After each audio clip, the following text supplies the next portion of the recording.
alongside. You understand? So that is the Greek meaning, to place something beside or to cast alongside. This is not the main thing, but they are using something to place, to make it as an example. For the sake of comparison. Sure. They put two things together for the sake of comparison. Sure. That is exactly what it means.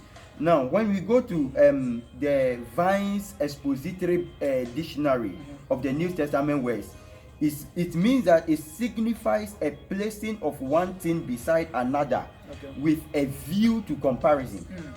That's what they're trying to say. Yes, that's what they are saying. So that is the meaning of what? Parabole or parable. You understand?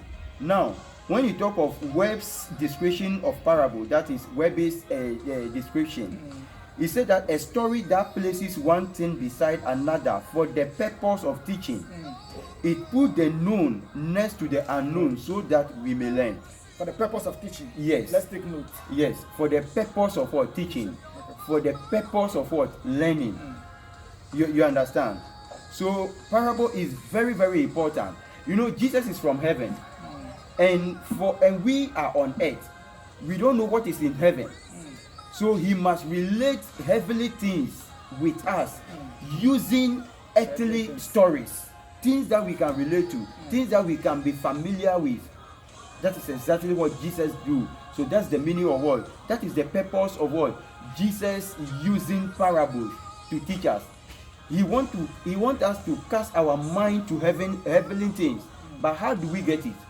By relating to what? Earthly things. That's why in the first century, when Jesus was teaching about the parables, you see that he used agriculture. Okay.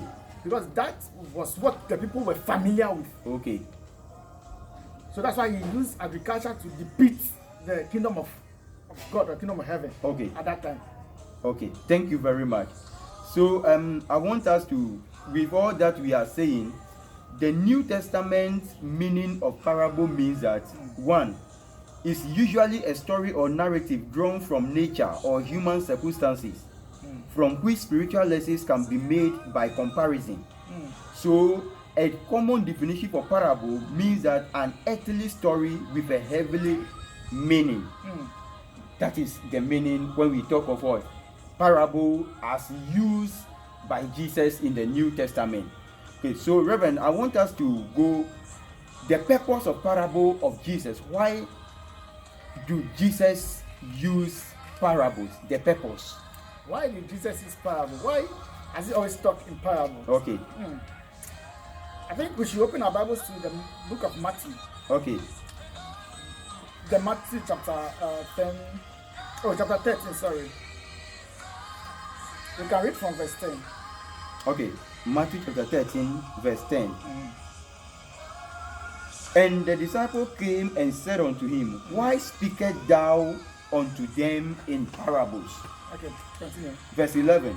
He answered and said unto them, Because it is given unto you to know the mysteries of the kingdom of heaven, but to them it is not given. So meaning the parables, they are concealed. Okay. First one, they are concealed. Okay, they are covered. They are hidden. They are hidden.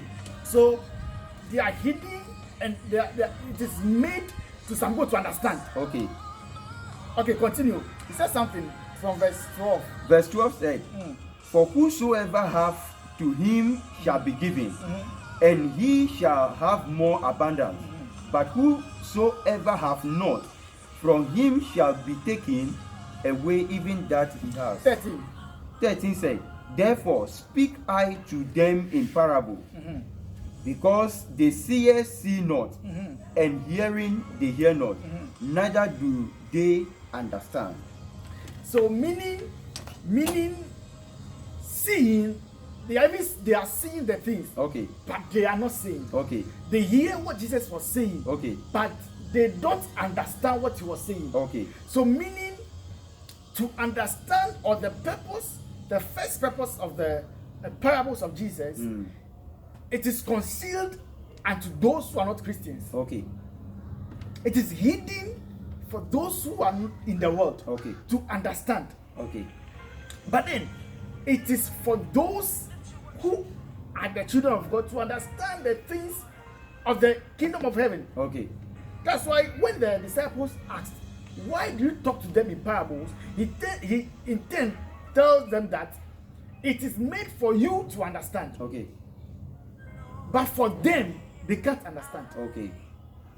Does that mean that, Reverend, can we say that today, if a man is not born again, it is very difficult for that person to understand the mysteries of the kingdom? Very, very difficult.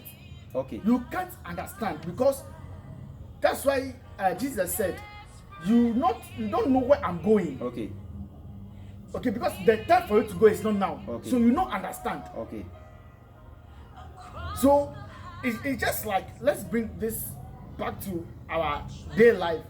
Like you are a general science student, as in the secondary school, Okay. a visual art student. Okay. You don't expect me to understand some of your subjects. Okay. And I don't also expect you to understand some of my topics that I read. Okay. Because that's not where I'm going, or that's where I'm from. Okay. So I will not understand exactly what you mean. Okay. So what Jesus is saying is that if you are still in the world, you will not understand the things of the kingdom of God. Okay. He said the things that Peter or Paul was saying, that the message that we preach, the message of the cross, is unto them that are perishing foolishness. Yeah. So if we are talking about kingdom of God, to some people it is foolishness, because they don't understand. And they will not understand. Okay. Because they hear but they don't understand, they don't get it. Thank you. Thank you very much. I think I'm loving this particular subject because it has to do with our eternity. The parables have to do with our eternity. We talk of the kingdom of heaven. That is where our hope is. Very soon we'll put on this body that we have. So it is very important that we have the mind of eternity. You understand? So God bless you so much. So I want to add to what you said. That to conceal Jesus Christ's cover is the mystery just revealed to only the people who are kingdom minded. And another way also, the reason why Jesus Christ speak in parable is to know or to separate the true seekers of the truth. That's what I was coming to. You understand? There are some people, so you see that some people,